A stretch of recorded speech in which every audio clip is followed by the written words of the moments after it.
കർത്താവിനാൽ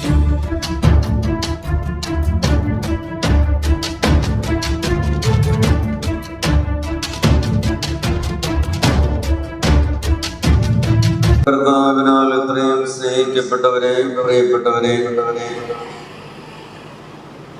നാം ഇന്ന് ധ്യാനിക്കുന്ന വചനഭാഗം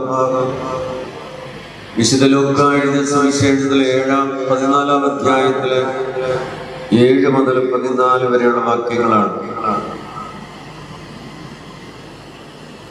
ഒരു സദ്യയുടെ സമയത്ത് ക്ഷണിക്കപ്പെട്ടവരൊക്കെ പ്രധാന അല്ലെങ്കിൽ പ്രമുഖ സ്ഥാനം സ്വീകരിക്കാൻ വേണ്ടി അല്ലെങ്കിൽ ഇരിക്കാൻ പ്രമുഖ സ്ഥാനത്തിരിക്കാൻ വേണ്ടി തിരക്ക് കൂട്ടുന്ന കണ്ടപ്പോൾ ഈശോ വളരെ വ്യക്തമായിട്ട് പറയുകയാണ്, നിങ്ങളെ ആരെങ്കിലും ഒരു സദ്യക്കോ അത്താഴ വിരുന്നിനോ അല്ലെങ്കിൽ വിവാഹ വിരുന്നിനോ ക്ഷണിച്ചാൽ നിങ്ങൾ പ്രമുഖ സ്ഥാനത്ത് കയറിയിരിക്കരുതെന്ന് കർത്താവ് പറയുക. അങ്ങനെ പറഞ്ഞിട്ട് അവസാനം 11-ാമത്തെ വാക്യത്തിലേക്ക് വരുമ്പോൾ കർത്താവ് പറയുന്ന ഒരു കാര്യമുണ്ട്, നീ തന്നെത്താൻ താഴ്ത്തണം.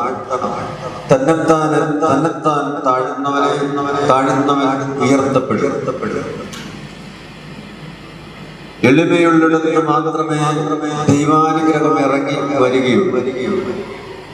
അപ്പൊ നമുക്ക് ഇതുപോലെ തന്നെ പ്രമുഖ സ്ഥാനത്ത് കയറിയിരിക്കാനുള്ള ഒരു വലിയ വ്യഗ്രത നമ്മുടെ ജീവിതത്തിൽ അറിയാതുണ്ട്.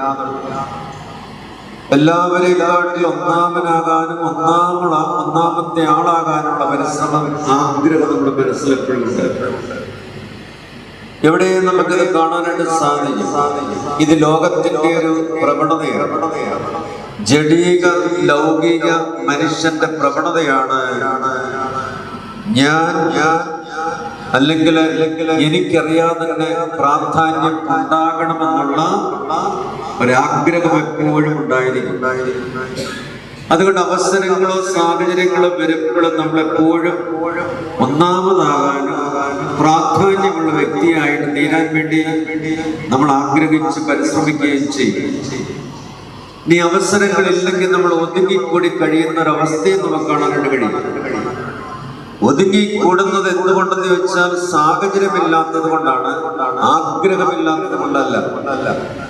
എനിക്കും നിങ്ങൾക്കും ആഗ്രഹമുണ്ട്. ഈ ആഗ്രഹത്തെ നമ്മളൊന്ന് പരിശോധിച്ച് നോക്കിയാല് എനിക്ക് അഹങ്കാരം ഉണ്ട് എന്നതിന്റെ അടയാളമാണ് നമ്മളിങ്ങനെ വലുതാകാനായിട്ടുള്ള ആഗ്രഹം നമ്മുടെ മനസ്സിലുള്ളത്. അപ്പൊ വലുതാകുമ്പോൾ എന്താണ് സംഭവിക്കുന്നത്? എനിക്ക് പ്രാധാന്യം കൊടുക്കുമ്പോൾ എന്ത് സംഭവിക്കും? ഞാൻ എവിടെ ജീവിച്ചാലും ഞാൻ പ്രധാനപ്പെട്ട വ്യക്തിയാണ്, ഒന്നാമത്തെ ആളാണ്. എനിക്ക് പ്രാധാന്യം കൊടുക്കുമ്പോൾ സംഭവിക്കുന്ന ഒരു കാര്യം, മറ്റുള്ളവർക്ക് പ്രാധാന്യം കുറഞ്ഞുകൊണ്ടിരിക്കും. ഞാൻ വലുതാകുന്നതിനനുസരിച്ച് സംഭവിക്കുന്ന ഒരു കാര്യം, മറ്റുള്ളവര് എൻ്റെ കൂടെ ജീവിക്കുന്ന മറ്റുള്ളവരുടെ പ്രാധാന്യം കുറഞ്ഞുകൊണ്ടിരിക്കും. ഇവിടെയാണ് പലയിടത്തും നമുക്ക് അഹങ്കാരത്തിന്റെ ഒരു ദുരന്തം കാണാനായിട്ട് സാധിക്കുന്നത്. എനിക്ക് പ്രാധാന്യം കൂടുമ്പോൾ സംഭവിക്കുന്നത് എന്താണെന്ന് ചോദിച്ചാൽ, മറ്റുള്ളവരുടെ പ്രാധാന്യം കുറയുക എന്ന് മാത്രമല്ല, അവരൊക്കെ ജീവിക്കേണ്ടത് എനിക്ക് വേണ്ടിയായിരിക്കണം. എന്റെ ശരീരത്തിന്റെയും എന്റെ മനസ്സിന്റെയും ആഗ്രഹങ്ങളും അഭിലാഷങ്ങളും പൂർത്തീകരിക്കാൻ വേണ്ടി ആയിരിക്കണം മറ്റുള്ളവർ ജീവിക്കേണ്ടത്. ഞാൻ പറയുന്നത് പോലെ, ഞാൻ ആഗ്രഹിക്കുന്ന പോലെ, ഞാൻ ഇഷ്ടപ്പെടുന്നത് പോലെ എന്റെ അടുക്കൽ പെരുമാറണം എന്ന് ഞാൻ അറിയാതെ നിർബന്ധം പിടിക്കും. ഇത് നമുക്ക് പലയിടത്തും കാണാനായിട്ട് സാധിക്കുകയും ചെയ്യും. അതുകൊണ്ട് നീ സംഭവിക്കും, ഇങ്ങനെ ഒരു ചിന്ത എന്റെ മനസ്സിലുണ്ടാകുമ്പോൾ, അല്ല ഇങ്ങനെ ഒരു മനോഭാവം എനിക്കുണ്ടെങ്കിൽ, ഈ അഹങ്കാരം ഉള്ളത് കൊണ്ട് എൻ്റെ മനസ്സ് അല്ലെങ്കിൽ ഞാനെന്ന് പറയുന്ന വ്യക്തി എപ്പോഴും അസ്വസ്ഥനായിരിക്കും. അതുകൊണ്ട് പറ്റും, നമുക്കറിയാം, അസ്വസ്ഥതയോടുകൂടി നമ്മൾ ജീവിക്കുന്നവരെ ഒരിക്കലും സ്വസ്ഥതയുള്ള വ്യക്തിയായിട്ട് തീരാൻ നമുക്ക് സാധിക്കുന്നില്ല. ഈ അഹങ്കാരമുള്ളവരെപ്പോഴും തങ്ങളെ തന്നെ പീഡിപ്പിക്കുന്നവരാണ്, ദ്രോഹിക്കുന്നവരാണ്, വേദനിപ്പിക്കുന്നവരാണ്. അതിൻ്റെ വേദനയുടെ ഭാഗമായിട്ടാണ് അവർ അസ്വസ്ഥതപ്പെട്ടിങ്ങനെ ഇരിക്കുന്നത്. അതുകൊണ്ടാണ് എങ്ങനെയാണ് അവർ അങ്ങനെ മുറിവേൽക്കുന്നതല്ലേ തന്നെ തന്നെ പീഡിപ്പിക്കുന്നത് ചോദിച്ചാൽ, ഇങ്ങനെ ചില കാര്യങ്ങൾ നമുക്ക് ചിന്തിച്ചാൽ മനസ്സിലാവും. എന്നെ കണ്ടിട്ട് മിണ്ടിയില്ല, എന്നോട് പറഞ്ഞില്ല, എന്നെ ബഹുമാനിച്ചില്ല, ഞാൻ പറഞ്ഞത് അനുസരിച്ചില്ല, എനിക്ക് തന്നില്ല, തന്നത് കുറഞ്ഞുപോയി, എന്നോട് മിണ്ടിയില്ല, എന്നോട് ഞാൻ ഞാൻ എന്നുള്ള ചിന്തയിൽ എപ്പോഴും ജീവിക്കുന്ന മനുഷ്യരെ നമുക്ക് കാണാനായിട്ട് സാധിക്കും. ഇത് അഹങ്കാരത്തിന്റെ ലക്ഷണമാണ്. അതുകൊണ്ട് എവിടെയെങ്കിലും അഹങ്കാരി ജീവിച്ചിരുന്നു കഴിഞ്ഞാലുള്ള പ്രശ്നം അസ്വസ്ഥതപ്പെട്ട് ജീവിക്കുന്ന മാത്രമല്ല, ഈ അസ്വസ്ഥത ആ വ്യക്തി ജീവിക്കുന്നിടത്തെല്ലാം ഇത് പങ്കുവെക്കുകയും ചെയ്യും. ഈ അസ്വസ്ഥത പ്രസരിപ്പിക്കും. ഇങ്ങനെ മറ്റുള്ളവർക്ക് ഇത് കൊടുക്കും. അത് മറ്റുള്ളവരെ ഭാരപ്പെടുത്തുകയും ചെയ്യും. ഇനി ഈ അഹങ്കാരി ജീവിച്ചിരുന്നാൽ മറ്റു പലരും വേദനിക്കും, ഭാരപ്പെടും, ക്ലേശം അനുഭവിക്കും. അതും നമുക്ക് കാണാനായിട്ട് സാധിക്കുകയും ചെയ്യും. ഇവിടെയാണ് അഹങ്കാരത്തിന്റെ ഒരു മേഖല നമുക്ക് കാണാനായിട്ട് കഴിയുന്നത്. അതുകൊണ്ട് കർത്താവ് ഒരു വ്യക്തമായിട്ട് പറയുന്ന, ഈ അഹങ്കാരം നിന്നെ നശിപ്പിക്കും, ആർക്കും പ്രയോജനപ്പെടുന്നതല്ല. ഒരു വ്യക്തിയുടെ ഏറ്റവും വലിയ പാപമാണ് അഹങ്കാര മേഖല. അഹങ്കാരത്തെ പറ്റി ഒന്നും പറയാനുള്ളൊരു ക്ലാസ് അല്ല, ഒരു പ്രസംഗമല്ല ഇത്. അപ്പോൾ നമ്മുടെ ജീവിതത്തില് ഈ അഹങ്കാര ജീവിതത്തെ പറ്റി പരിശോധിച്ച് നോക്കി, എനിക്കോ മറ്റുള്ളവർക്കോ ആത്യന്തികമായിട്ട് പ്രയോജനമില്ലാത്ത ഒരു ജീവിതമാണ് അഹങ്കാരമുണ്ടെങ്കിൽ സംഭവിക്കുന്നൊരു കാര്യം. അതുകൊണ്ട് പറ്റും, അഹങ്കാരി ജീവിച്ചിരിക്കുന്ന എവിടെ നോക്കിയാലും എപ്പോഴും ഭിന്നത, വഴക്ക്, ഏതെങ്കിലും തരത്തിലുള്ള നിർബന്ധം, വാശി, പിണങ്ങിയിരിക്കുന്ന അവസ്ഥ, സ്വസ്ഥത, രമ്യതയില്ലാത്തൊരവസ്ഥ, ഇത് പലയിടത്തും നമുക്ക് കാണാനായിട്ട് കഴിയുകയും ചെയ്യും. അഹങ്കാരം ഉള്ളതിന്റെ ലക്ഷണമാണ്. ഈ അഹങ്കാരത്തെ പറ്റി നമ്മൾ ചിന്തിക്കുമ്പോൾ എന്തിനു വേണ്ടിയാണ് നമ്മൾ ജീവിക്കുന്നത് ഒരു ചിന്ത നമുക്കില്ല. ഞാനും നിങ്ങളും ഈ ലോകത്തിലേക്ക് കടന്നു വന്നത്, ആണായിട്ടോ പെണ്ണായിട്ടോ ഞാൻ ഈ ലോകത്തിലേക്ക് കടന്നു വന്നത് എന്തിനു വേണ്ടിയാണ്? ഞാൻ ചോദിച്ചിട്ടല്ലല്ലോ. ഇനി നമുക്ക് തന്നിരിക്കുന്ന ഒരു പ്രധാനപ്പെട്ട കാര്യം മരിക്കുമെന്നുള്ളതല്ലേ. ഈ മരിക്കുന്ന ഒരു ജീവിതം ആണെങ്കിൽ എന്തിനാ നമ്മൾ ഇവിടെ ജീവിക്കുന്നത്? ഈ ജീവിതത്തിന് പ്രത്യേക ലക്ഷ്യമില്ലേ? ദൈവം നമുക്ക് തന്നിരിക്കുന്ന ലക്ഷ്യം ഈ ലോകത്തിൽ കൊണ്ട് അവസാനിക്കുന്നല്ല ഈ ജീവിതം. ഈ ലോകത്തിനപ്പുറത്ത് നിത്യതയിലേക്ക് കടന്നു പോകുന്ന ഒരു ജീവിതമാണ് നമ്മുടെ ജീവിതം. അങ്ങനെയാണെങ്കിൽ നിത്യതയെ പറ്റിയുള്ള ബോധ്യവും അവബോധവും എന്റെ ജീവിതത്തിൽ എത്രമാത്രം ശക്തമാകുന്നോ അതനുസരിച്ച് മാത്രമേ ഞാനിവിടെ ജീവിക്കേണ്ടതുപോലെ ജീവിക്കാനായിട്ട് എനിക്ക് സാധിക്കുന്നത്. ഈ ലക്ഷ്യബോധം നമുക്കില്ലെങ്കിൽ, ഈ ലോകത്തിലെ കാര്യങ്ങളെ പറ്റി മാത്രമേ നമുക്ക് ചിന്തയുള്ളൂവെങ്കിൽ, ഈ ലോകത്തിന്റെ കാര്യങ്ങളെ പറ്റി മാത്രമേ നമ്മൾ താല്പര്യം എടുക്കുന്നുള്ളതെങ്കിൽ നമ്മുടെ ജീവിതത്തിന് ആത്യന്തികമായ ലക്ഷ്യം ഇല്ല. അതുകൊണ്ട് പറ്റും, നമ്മളൊരു മൃഗത്തെ പോലെ നമ്മൾ ജീവിക്കും. നമ്മുടെ ശരീരത്തിന്റെയും മനസ്സിന്റെയും ആഗ്രഹങ്ങളെ തൃപ്തിപ്പെടുത്താൻ വേണ്ടി നമ്മൾ ജീവിക്കും. ഒരു മൃഗം മറ്റൊരു മൃഗത്തെ ഭക്ഷണമായിട്ട് കണ്ടു കഴിഞ്ഞാൽ ആ ഭക്ഷണമായിട്ട് കാണപ്പെട്ട മൃഗത്തോട് ഭക്ഷണമാക്കാൻ ആഗ്രഹിക്കുന്ന മൃഗം എന്ത് ചെയ്യുന്നോ, എന്ത് പ്രവർത്തിക്കുന്നോ അതൊന്നൊരു ക്രൂരതയായിട്ടോ തിന്മയായിട്ടോ ദ്രോഹമായിട്ടോ ഒരിക്കലും ഭക്ഷണം ആക്കുന്ന മൃഗത്തിന്, ഭക്ഷണമാക്കപ്പെടുന്ന മൃഗത്തോട് ചെയ്യുന്ന പ്രവൃത്തികളൊന്നും അത് പ്രധാനപ്പെട്ട കാര്യമേ ആകത്തില്ല. ഇതുപോലെ തന്നെയാണ് ഞാനും നിങ്ങളും ഈ ലോകത്തിൽ ജീവിക്കുമ്പോൾ ചിന്തിച്ചു നോക്കിക്കേ, നമ്മുടെ ജീവിതവുമായിട്ട് ബന്ധപ്പെട്ട് നിൽക്കുന്നിടത്തൊക്കെ സംഭവിക്കുന്ന എന്താ? എന്റെയും നിങ്ങളുടെയും ശരീരത്തിന്റെയും മനസ്സിന്റെയും താല്പര്യങ്ങൾക്കും ഇഷ്ടങ്ങൾക്കും അനുസരിച്ച് മറ്റുള്ളവരെ ഉപയോഗിച്ച് ജീവിക്കുന്ന ഒരു ക്രമീകരണത്തിലല്ലേ? ഈ ഉപയോഗ ക്രമീകരണത്തിൽ മറ്റുള്ളവർ അനുഭവിക്കുന്ന ബുദ്ധിമുട്ടുകളൊന്നും ഞാനത് പരിഗണിക്കാറില്ല. ഞാനത് ശ്രദ്ധിക്കാറില്ല. അതല്ലേ നമ്മുടെ ജീവിതത്തിൽ കാണാനായിട്ട് കഴിയുന്നത്. ഞാനെന്ന് പറയുന്ന ഒരു വ്യക്തിയെ പറ്റി മാത്രമേ നമ്മൾ അവിടെ ചിന്തിക്കുന്നുള്ളൂ. എന്റെ കാര്യം, എന്റെ സൗകര്യം, എന്നെ ഏൽപ്പിച്ചിരിക്കുന്ന കാര്യങ്ങള്, എന്റെ ചുമതലകള് എന്നൊക്കെ പറഞ്ഞ രീതിയിൽ അവിടെ മാത്രം നമ്മൾ അങ്ങ് ഒതുങ്ങും.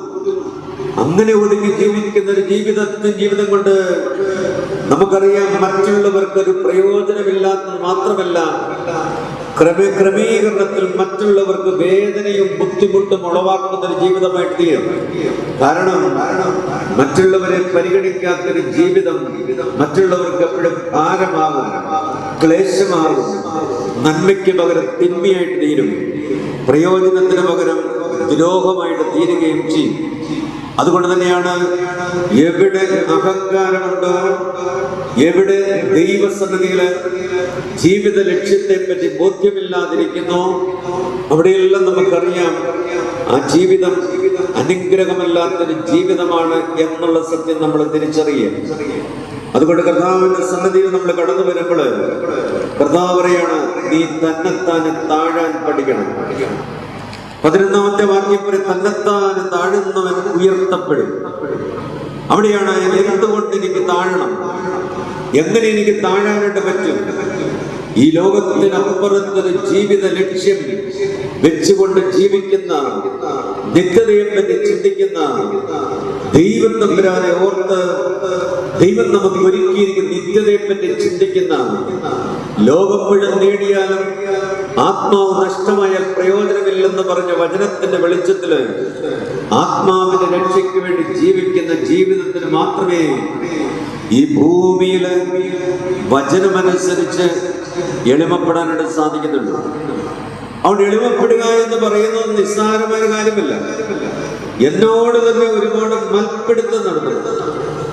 ഞാൻ എൻ്റെ ശരീരത്തിന്റെ, എൻ്റെ മനസ്സിന്റെയും താല്പര്യങ്ങളുടെ മേൽ കർശനമായ നിയന്ത്രണം വരുത്തിയെങ്കിൽ മാത്രമേ എനിക്ക് എളിമപ്പെടാൻ പറ്റുകയുള്ളൂ. വലുതാകാൻ ഉള്ള പ്രവണതയുള്ള എനിക്ക് ചെറുതാകണമെങ്കിൽ അത്ര എളുപ്പമല്ല. പക്ഷേ എളുപ്പമാക്കണം, വചനമനുസരിച്ച് എളുപ്പമാക്കിയേ പറ്റുകയുള്ളൂ. അല്ലെങ്കിൽ ആ തലത്തിലേക്ക് നമ്മൾ വളർന്നെങ്കിൽ മാത്രമേ സാധിക്കത്തുള്ളൂ. അതുകൊണ്ടാണ് ദൈവവചനമനുസരിച്ച് സ്വയം എളിമപ്പെടുന്നിടത്ത് ദൈവാനുഗ്രഹം ഇറങ്ങി വരും. കാണുന്നിടത്തെ നീരോട് വീഴൂ. എളിമയുള്ള ജീവിതത്തിൽ കൂടെയാണ് ദൈവകൃപ ഇറങ്ങി വരുന്നത്. ആ ജീവിതം മാത്രമേ മറ്റുള്ളവർക്ക് അനുഗ്രഹമായിട്ട് തീരുകയുള്ളൂ. എന്തുകൊണ്ടാണ് അനുഗ്രഹമാകുന്നത്? ഒരു വ്യക്തി സ്വയം താഴ്ത്തുന്നതിനനുസരിച്ചാണ്, ചെറുതാകുന്നതിനനുസരിച്ചാണ് ആ വ്യക്തിയുമായിട്ട് ബന്ധപ്പെട്ടവരൊക്കെ വലുതായിക്കൊണ്ടിരിക്കുന്നത്. ഞാൻ ചെറുതാകുമ്പോഴാണ് മറ്റുള്ളവർ വലുതാകും. അതുകൊണ്ട് ഇങ്ങനെ നമുക്കൊരു വാചകം പറയാം: മറ്റുള്ളവരെ വലുതാക്കി വളർത്തി വലുതാകാൻ ആണ് ദൈവം നമ്മളിൽ നിന്ന് ആവശ്യപ്പെടുന്നത്. മറ്റുള്ളവരെ വലുതാക്കി മറ്റുള്ളവരെ വളർത്തി നമ്മൾ വലുതാകണം. അതിന് നമ്മൾ എന്ത് ചെയ്യണം? അതിന് സ്വയം താഴ്ത്താനായിട്ട് എവിടെയും നമ്മൾ തയ്യാറാകണം. സ്വയം താഴണമെങ്കിൽ എനിക്ക് ഞാൻ കൊടുക്കുന്ന പ്രാധാന്യം പിൻവലിച്ചിട്ട് എന്റെ ജീവിതവുമായിട്ട് ബന്ധപ്പെട്ട് നിൽക്കുന്നവരുടെ പ്രാധാന്യം ഞാൻ മനസ്സിലാക്കും. അവരെ ഞാൻ ശ്രദ്ധിക്കും. ഞാൻ അവർക്കൊരു ഭാരമാകാതിരിക്കാൻ ശ്രദ്ധിക്കും. ഞാൻ അവർക്കൊരു ഉപകാരമാകാൻ ശ്രമിക്കും. ഞാൻ അവർക്കൊരു അനുഗ്രഹമാകാൻ ശ്രമിക്കും. എന്റെ ജീവിതത്തിൽ ദൈവം എന്നെ ഏൽപ്പിച്ചിരിക്കുന്ന ഒരു ജീവിതം കൊണ്ട് ദൈവം ആഗ്രഹിക്കുന്ന അനുസരിച്ച് വചനപ്രകാരം ഞാൻ ജീവിക്കാൻ ശ്രമിക്കുമ്പോൾ എന്റെ ജീവിതം മറ്റുള്ളവർക്ക് അനുഗ്രഹമായിട്ട് തീരുകയും ചെയ്യും. ഈ അനുഗ്രഹമാകാൻ വേണ്ടി വിളിക്കപ്പെട്ട ജീവിതം ഇന്ന് എവിടെ എത്തി നിൽക്കുന്ന ചോദിച്ചാൽ മതി. നമുക്കറിയാം, എനിക്ക് പ്രാധാന്യം കുറയുമ്പോൾ എനിക്ക് പിന്നെ ഡിമാൻഡ്സ് ഒന്നുമില്ല, എനിക്ക് പിന്നെ അഭിലാഷങ്ങളല്ല, എനിക്ക് ആഗ്രഹങ്ങളല്ല. വചനമനുസരിച്ച് മറ്റുള്ളവരെ വളർത്തി ദൈവകൃപയുള്ളവരായിട്ട് തീർക്കാനായിട്ട് പരിശ്രമിക്കുക എന്നുള്ളതാണ്. അങ്ങനെ വരുമ്പോഴാണ് നമ്മുടെ ജീവിതത്തിന്റെ പ്രധാനപ്പെട്ട ലക്ഷ്യം എന്താണെന്ന് ചോദിച്ചാൽ, മറ്റുള്ളവരുടെ ജന്തു സഹജമായ പ്രവണതകളെ തൃപ്തിപ്പെടുത്തി ജീവിക്കാനുള്ള വ്യക്തികളല്ല നമ്മള്. മറിച്ച് ദൈവകൃപയിൽ ജീവിച്ച് മറ്റുള്ളവരെ മക്കളായി തീരുവാൻ സഹായിക്കുന്ന, ദൈവം ആഗ്രഹിക്കുന്ന ശുശ്രൂഷയിലായിരിക്കും നമ്മൾ ഏർപ്പെടുന്നത്. അതുകൊണ്ട് വരുമ്പോൾ എന്ത് സംഭവിക്കും? നമ്മുടെ ജീവിതം വഴി മറ്റുള്ളവർ ദൈവത്തെ അറിയും, ദൈവത്തെ അനുഭവിക്കും, നിത്യതയെ പറ്റിയുള്ള ബോധ്യം നമുക്ക് ഉണ്ടായിരിക്കും. ഇതൊരു കുടുംബത്തിൽ നടക്കേണ്ട കാര്യമാണ്. അപ്പനെന്ന് വിളിക്കുന്ന വ്യക്തിയിലൂടെ ഉണ്ടാകേണ്ടതാണ്. പ്രസവിച്ച് വളർത്തുന്ന അമ്മയിൽ നിന്നുണ്ടാകേണ്ടതാണ്. അതേ 4-ാമത്തെ കൽപ്പനയനുസരിച്ച് കാണപ്പെടാത്ത ദൈവത്തിന്റെ സ്ഥാനത്ത് കാണപ്പെടുന്ന ദൈവങ്ങളായിട്ട് ജീവിച്ച് കാണപ്പെടാത്ത ദൈവത്തിങ്കിലേക്ക് എത്തിക്കാൻ ദൈവം തന്നിരിക്കുന്ന കുടുംബ ജീവിതം അടുത്ത തലമുറ എത്തിക്കാൻ ദൈവം തന്നിരിക്കുന്ന കുടുംബ ജീവിതം ഇന്ന് എവിടെയായിരിക്കും എന്ന ചോദ്യം നമ്മളോട് തന്നെ ചോദിക്കണം. മലാക്കി 2:15 പറയുന്ന പോലെ, നിങ്ങളെ ഒരു ശരീരവും ഒരാത്മാവുമായിട്ട് യോജിപ്പിച്ചത് ദൈവഭക്തനായ സന്താനങ്ങൾക്ക് രൂപം കൊടുക്കാൻ വേണ്ടിയല്ലേ? ദൈവഭക്തനായ സന്താനങ്ങൾക്ക് രൂപം കൊടുക്കാൻ വേണ്ടിയല്ലേ നിങ്ങളെ അപ്പനാക്കിയത്, നിങ്ങളെ അമ്മയാക്കിയത്, നിങ്ങളെ ഒരു ശരീരവുമായിട്ട് യോജിപ്പിച്ചത് എന്ന് കർത്താവ് പറയുമ്പോൾ, ദൈവസന്നിധിയിൽ എന്റെ ജീവിതം ശരിയാണെങ്കിൽ, അതേ വചനമനുസരിച്ച് ജീവിക്കുന്ന കുടുംബമാണെങ്കിൽ, എന്റെ കുടുംബത്തിലെ മക്കൾ ദൈവഭക്തരായ മക്കളായിട്ട് തീരും. ഇന്ന് പല കുടുംബത്തിലും സംഭവിക്കുന്ന ഒരു വലിയൊരു അവസ്ഥ, പല കുഞ്ഞുങ്ങളും ഇന്ന് ജീവിക്കേണ്ട പോലെ ജീവിക്കുന്നവരല്ല. നിങ്ങളിത് വളർന്നു വരുന്ന കുഞ്ഞുങ്ങളെ നോക്കിക്കേ, ഒന്നും സ്വസ്ഥതയില്ല, ശ്രദ്ധയില്ല, ഒരു കാര്യത്തിലും ഫോക്കസ് ചെയ്യാൻ, കോൺസെൻട്രേറ്റ് ചെയ്യാൻ, ശ്രദ്ധിച്ചൊരു കാര്യം ചെയ്യാനായിട്ട് സാധിക്കുന്നില്ല. ഇങ്ങനൊരു ബഹളത്തിലൊക്കെ പോവുകയാണ്, ശാന്തതയില്ലാത്തൊരവസ്ഥ. യെശയ്യായുടെ പുസ്തകത്തിലെ 57:20 പറയുന്ന പോലെ, ദുഷ്ടൻ പ്രക്ഷുബ്ധമായ കടൽ പോലെയാണ്. ഇവരിങ്ങനെ ഇളകിക്കൊണ്ടിരിക്കുകയാണ്. ഒരു കുട്ടിയെ നമ്മൾ കാണുമ്പോൾ, ഒരു മകനെയോ മകളെയോ നമ്മൾ കാണുമ്പോൾ, ഒരുപക്ഷെ എന്റെ മനസ്സിൽ കൂടെ വരുന്ന കുടുംബത്തിന്റെ അശാന്തി, സ്വസ്ഥതയില്ലാത്ത അവസ്ഥയാണ്, സമാധാനമില്ലാത്ത അവസ്ഥയാണ്. ഇതിനെല്ലാം കാരണം ദൈവകൃപയില്ലാത്തൊരു അന്തരീക്ഷമാണ്. ഞാൻ ഒരു പൈതല്, ഒരു മകനെയോ ഒരു മകളെയോ ഒരാൺകുട്ടിയോ പെൺകുട്ടിയോ ഞാൻ കാണുമ്പോൾ, അവരുടെ രീതിയും പ്രവൃത്തിയും അവരുടെ ഓരോ ചലനവും സംസാരവും ഞാൻ കേൾക്കുമ്പോൾ, കാണുമ്പോൾ ഞാൻ മനസ്സിലാക്കുന്നത് അവരുടെ വീട്ടിന്റെ അവസ്ഥയാണ്. ഇതെന്തുകൊണ്ട്? ദൈവകൃപയില്ലാത്ത ഒരു അന്തരീക്ഷത്തിൽ സംഭവിക്കുന്ന ഒരു കാര്യമാണ്. അതുകൊണ്ടാണ് നമ്മുടെ ജീവിതത്തിൽ മനസ്സിലാക്കേണ്ട കാര്യം, എനിക്ക് കൃപയുണ്ടെങ്കിൽ കൃപ പങ്കുവെക്കാൻ പറ്റത്തുള്ളൂ. എനിക്ക് വിശ്വാസമുണ്ടെങ്കിൽ വിശ്വാസം കൊടുക്കാൻ പറ്റത്തുള്ളൂ. ഇന്ന് പല കുടുംബങ്ങളിൽ സംഭവിക്കുന്നത്,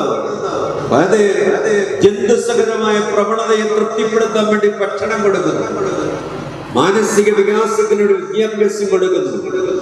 ഇത് രണ്ടും കൂടെ ചേർന്ന് ഈ ഒരു ജന്തു വളർന്നു വന്നല്ലാതെ നമുക്കതിൽ കൂടുതലായിട്ട് ഇന്ന് വളർന്നു വരുന്ന തലമുറയിൽ നമുക്ക് എന്ത് പ്രതീക്ഷിക്കാൻ സാധിക്കും? ജന്തുസഹജമായ പ്രവണത. ഈ വളർത്തിയ മക്കളിലല്ലേ നിർബന്ധം, വാശി, അനുസരണക്കേട്, അതേ ഇഷ്ടം പോലെ ജീവിക്കുക, നിയന്ത്രണമില്ലാത്ത അവസ്ഥ, സ്വന്തം കാര്യം സാധിച്ചെടുക്കാൻ വേണ്ടി ഏത് കാര്യവും ചെയ്യുന്നു. അവസാനം വളർത്തി വലുതാക്കിയ മക്കൾ തന്നെയല്ലേ വളർത്തിയും വലുതാക്കിയും അവർക്ക് വേണ്ടി ജീവിച്ചു അവകാശപ്പെടുന്ന മാതാപിതാക്കന്മാർ ഏറ്റവും കൂടുതൽ ദുരിതം അനുഭവിക്കുന്നത് ഈ മക്കൾ തന്നെയല്ലേ? ആർക്ക് വേണം മാതാപിതാക്കളെ? മാതാപിതാക്കൾ ആരാ?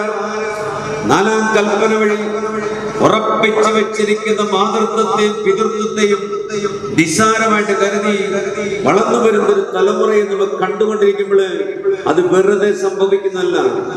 കൊടുത്തതേ തിരിച്ചു കിട്ടുകയുള്ളൂ, വിതച്ചതേ അത് കൊയ്യാനായിട്ട് സാധിക്കുന്നുള്ളൂ. ഇങ്ങനെ വരുമ്പോഴാണ് നമ്മുടെ ജീവിതത്തിൽ കഴിഞ്ഞ പ്രസംഗത്തിൽ പറഞ്ഞതുപോലെ നമ്മുടെ കുഞ്ഞുങ്ങളുടെ ചേഷ്ടകള്, സ്വഭാവങ്ങള്, സ്വഭാവ രീതികള്, പെരുമാറ്റങ്ങൾ നോക്കിയാൽ ഈ പന്നിയും പോത്തിനെയുമല്ലേ നമ്മൾ വളർത്തിക്കൊണ്ട് വരുന്നത്. ഈ പന്നിയെയും പോത്തിനെയും ഒക്കെ ദൈവ മക്കളാക്കി തീർക്കാനുള്ള കഴിവ് ശക്തി, ദൈവകൃപ കുടുംബത്തിൽ ഇല്ലാതെ പോകുന്നതല്ലേ നമ്മുടെ ജീവിതത്തിന്റെ ദുരന്തം? അല്ലാതെ അതിൽ കൂടുതൽ എന്താ? അതിൽ കൂടുതൽ എന്താ? ഇതിനെ എങ്ങനെ നമുക്ക് ദൈവമക്കളാക്കി തീർക്കാൻ പറ്റും? വചനത്തിലൂടെ അല്ലാതെ പറ്റുമോ? വചനം അനുസരിക്കുന്നതല്ല പറ്റുമോ? കുടുംബത്തിൽ ഒരു വചനാന്തരീക്ഷം, വചനമനുസരിക്കുന്ന ഒരു ക്രമീകരണം കുടുംബത്തിൽ ഉണ്ടെങ്കിലല്ലേ ഈ പന്നിയും ബോധ്യമായിട്ട്, ഈ സ്വഭാവ വൈകല്യങ്ങളുമായിട്ട് വളർന്നു വരുന്ന തലമുറ ദൈവമക്കളാക്കി, ദൈവഭക്തരായ സന്താനങ്ങളായി വളർന്നു വരുവാനിടയാകത്തുള്ളൂ. അല്ലാതെ പള്ളിയിൽ വന്നതുകൊണ്ടോ പ്രാർത്ഥന ചൊല്ലിയതുകൊണ്ടോ ആകുന്നില്ല. ഈ ആന്തരിക മനുഷ്യന് രൂപാന്തരികത ഉണ്ടാകണമെങ്കിൽ വചനമനുസരിച്ച്, വചനത്തിൽ പരിശീലിപ്പിച്ച് വളർത്തുമ്പോൾ മാത്രമേ ഈ സ്വഭാവത്തിന് വ്യത്യാസം വരികയുള്ളൂ. അങ്ങനെ സ്വഭാവത്തില് ഒരു ദൈവ പൈതലിന്റെ ജീവിതത്തിലൂടെ സംഭവിക്കുന്ന കാര്യം എന്തുവാ? സ്നേഹിക്കാൻ സാധിക്കുന്ന കഴിവുള്ള വ്യക്തി, ക്ഷമിക്കണമെങ്കിൽ ക്ഷമിക്കാൻ സാധിക്കുന്ന ഒരവസ്ഥ, ത്യാഗമെടുക്കണമെങ്കിൽ ത്യാഗമെടുക്കാൻ സന്നദ്ധത, സമാധാനം ഉണ്ടാക്കാൻ ദൈവനാമത്തിൽ എന്തും ചെയ്യാൻ തയ്യാറാകുന്ന ഒരവസ്ഥ. ഇതല്ലേ പ്രിയപ്പെട്ടവരെ ഒരു ദൈവ പൈതലിന്റെ ജീവിതത്തിലൂടെ ദൈവം ആഗ്രഹിക്കുന്നത്? ഇതല്ലേ നമുക്കുണ്ടാകേണ്ടത്? ഇങ്ങനെ സ്നേഹിക്കാനും ക്ഷമിക്കാനും ത്യാഗമെടുക്കാനും സമാധാനം ഉണ്ടാക്കാനും കഴിയാത്തൊരവസ്ഥ എന്ന് പറയുന്നതല്ലേ ഒരു ജന്തു സഹജമായ, ഒരു മൃഗീയ, ലൗകിക, ജഡീക, അധപതിച്ച അശുദ്ധ ജീവിതത്തിന്റെ അനുഭവമല്ലേ നമ്മൾ പലപ്പോഴും കാണുന്നത്? ഇതാണോ ദൈവം നമ്മൾ ആഗ്രഹിക്കുന്നത്? ഇതാണോ? ഇതിൽ നിന്ന് വ്യത്യസ്തമല്ലേ? അതുകൊണ്ട് പല കുടുംബങ്ങളുമായിട്ട് ബന്ധപ്പെട്ട് നമ്മൾ കാണുമ്പോൾ, നമ്മൾ സന്ദർശിക്കുമ്പോഴൊക്കെ കാണുമ്പോൾ ഈ അച്ഛൻ്റെ ഒരു സങ്കടമുണ്ട്. തലമുറകൾക്ക് അനുഗ്രഹമാകാൻ കഴിവില്ലാതെ, കെൽപ്പില്ലാതിരിക്കുന്ന ഒരപ്പനെ, ഒരമ്മയെ കാണുമ്പോൾ തലമുറകൾ അനുഭവിക്കാൻ പോകുന്ന വേദനയും ക്ലേശവും ദുരന്തവും എന്റെ മനസ്സിൽ കടന്നു വരും പെട്ടെന്ന്. ഇതിൽ നല്ല വ്യത്യാസം ഉണ്ടാകേണ്ടത് തലമുറകൾക്ക് അനുഗ്രഹമാകേണ്ട മാതാപിതാക്കന്മാർ തലമുറകൾക്ക് അനുഗ്രഹമാകാതെ വരുന്നതിന്റെ ഒരവസ്ഥ. ഇതിനെല്ലാം കണക്ക് കൊടുക്കണ്ടേ? ഇതിനെല്ലാം കണക്ക് കൊടുക്കേണ്ട ഒരു ജീവിതമല്ലേ? ഈ ലോകത്തിൽ ജീവിതം മാത്രമാണോ പ്രധാനപ്പെട്ടത്? സ്വർഗത്തിൽ നിന്ന് ലഭിക്കുന്ന നന്മകൾ കൊണ്ട് ജീവിക്കാൻ വിളിക്കപ്പെട്ട നമ്മള് ഈ ഭൂമിയിലെ നശിച്ചു പോകുന്ന കാര്യങ്ങൾക്ക് വേണ്ടി മാത്രം ജീവിച്ച് ജീവിതം വിലകെട്ടതായിട്ട് തീർന്നു പോകുന്ന ഒരവസ്ഥ പ്രിയപ്പെട്ടവരെ നമ്മൾ തിരിച്ചറിയുക എന്നുള്ളതാണ്. അവസാനം കർത്താവ് വ്യക്തമായിട്ട് പറയുന്ന മറ്റൊരു കാര്യങ്ങളുണ്ട്. ആതിഥേയരോടൊരു കാര്യം കൂടെ പറഞ്ഞു. ആതിഥേയരോടൊരു കാര്യം പറഞ്ഞു, നീ ഒരു സന്ധിയോ, നീ ഒരു അത്താഴവിരുന്ന് നടക്കുമ്പോഴേ ഈ അഹങ്കാരികളെയും ഈ ഭക്ഷണ ആസക്തിയുള്ളവരെയും എത്ര നിന്നാലും മടുപ്പില്ലാത്ത ഈ മനുഷ്യരെ വിളിച്ച് നീ ഭക്ഷണം കൊടുക്കാനാണോ എന്ന് ചോദിക്കുന്നു.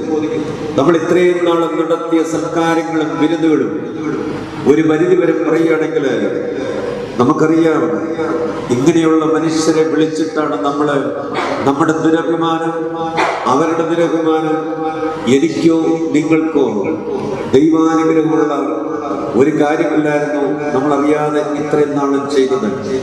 മറിച്ച് തിന്മ വർദ്ധിപ്പിച്ചെന്നല്ലാതൊന്നുമില്ല. കർത്താവ് പറയുന്നു, നീ ചെയ്യേണ്ട ഒരു കാര്യം, നിന്നെ വിളിക്കാൻ തിരിച്ച് നിനക്ക് പ്രതിഫലം തരാൻ കഴിവില്ലാത്ത, നിന്നെ വിളിച്ച് സദ്യ തരാൻ കഴിവില്ലാത്ത, വിരുന്ന് തരാൻ കഴിവില്ലാത്ത കുറെ മനുഷ്യരുണ്ട്.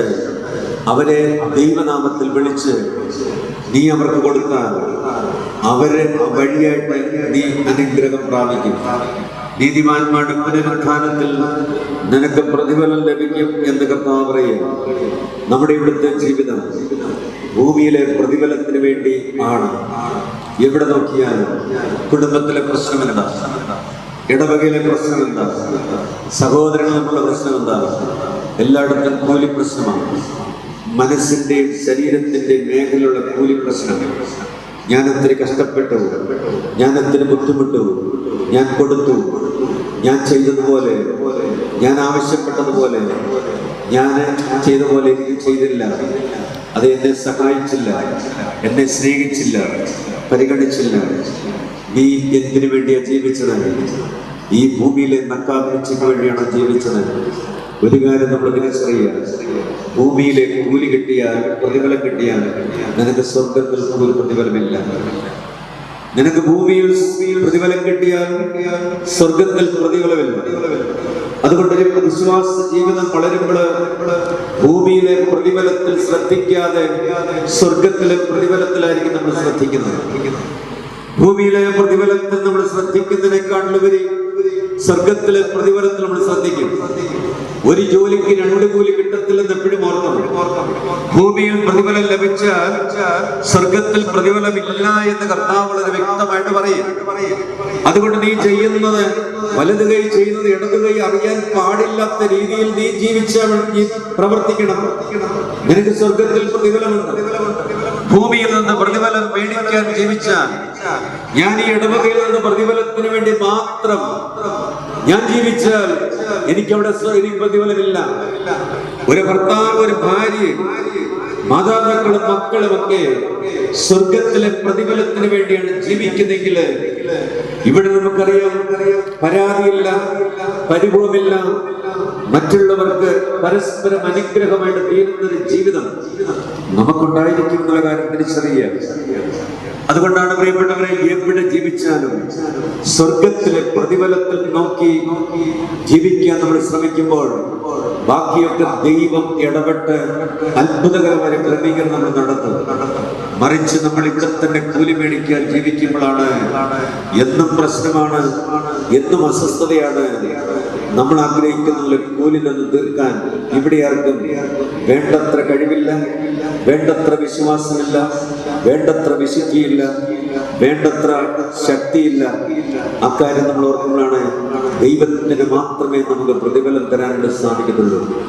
അതുകൊണ്ടാണ് നമ്മൾ ഒരു മനുഷ്യനെ പ്രതിയല്ല, ലോകത്തിലെ ആരെയും പ്രതിയല്ല, ദൈവമേൽപ്പിച്ചിരിക്കുന്ന ദൗത്യം സ്വർഗത്തിലെ പ്രതിഫലത്തിൽ മാത്രം നോക്കി നിർവഹിക്കാൻ വിളിക്കപ്പെട്ട ജീവിതമാണ് ആണ് പെണ്ണെന്നുള്ള ജീവിതം, അപ്പൻ അമ്മ എന്നുള്ള ജീവിതം, ഭർത്താവ് ഭാര്യ എന്നുള്ള ജീവിതം, മക്കള് മാതാപിതാക്കന്മാരെന്നുള്ള ജീവിതം, സഹോദരൻ സഹോദരി എന്നുള്ള ജീവിതം. ഈ ജീവിതമാണ് ദൈവസന്നിധിയിൽ ദൈവം ആഗ്രഹിക്കുന്ന പോലെ നമുക്ക് നിവർത്തിക്കുമ്പോൾ അവിടെയൊക്കെ ദൈവാനുഗ്രഹം ഉണ്ടാവും. ഒരു കാര്യവും വെറുതെ പോകത്തില്ല, തിരിച്ചു വരും. പാപം വെറുതെയല്ല, വില കൊടുക്കേണ്ടി വരും. പാപം വെറുതെ കിട്ടുന്നല്ല, വില കൊടുക്കേണ്ടി വരും. ദൈവനാമത്തിൽ ജീവിച്ച അതിന് ഫലമുണ്ട്. ആ നിത്യഫലമാണ് സൗഭാഗ്യം അനുഭവിക്കാൻ വിളിക്കപ്പെട്ട ജീവിതം. നമ്മളിവിടെ ഇവിടെ വരെ കൊണ്ട് എത്തിച്ചുകൊണ്ടിരിക്കുന്നു. അതുകൊണ്ട് കർത്താവ് ദിവസം പറയുകയാണ്, നമ്മൾ എന്ത് ചെയ്താലും എന്ത് പ്രവർത്തിച്ചാലും എവിടെയായിരുന്നാലും സ്വർഗത്തിലെ പ്രതിഫലത്തെ നോക്കിക്കൊണ്ട് നമ്മൾ ജീവിക്കുക, ചെയ്യാനൊന്ന് ചെയ്യുക. ബാക്കി കാര്യങ്ങൾ തമ്മിൽ ക്രമീകരിക്കുന്നുള്ള ബോധ്യത്തോടുകൂടി നമ്മുടെ ജീവിതത്തെ നമുക്കൊന്ന് അറേഞ്ച് ചെയ്യാം, ഒന്ന് പുനഃപരിശോധിച്ച് നമുക്കൊരു പുനഃക്രമീകരണം നടത്താനായിട്ട് കൃത്യമായിട്ട് പരിശ്രമിക്കുകയും ചെയ്യാം. ദൈവം നമ്മെ ധാരാളമായിട്ട് അനുഗ്രഹിക്കട്ടെ. പിതാവിൻ്റെയും പുത്രൻ്റെയും പരിശുദ്ധമായ നാമത്തിൽ.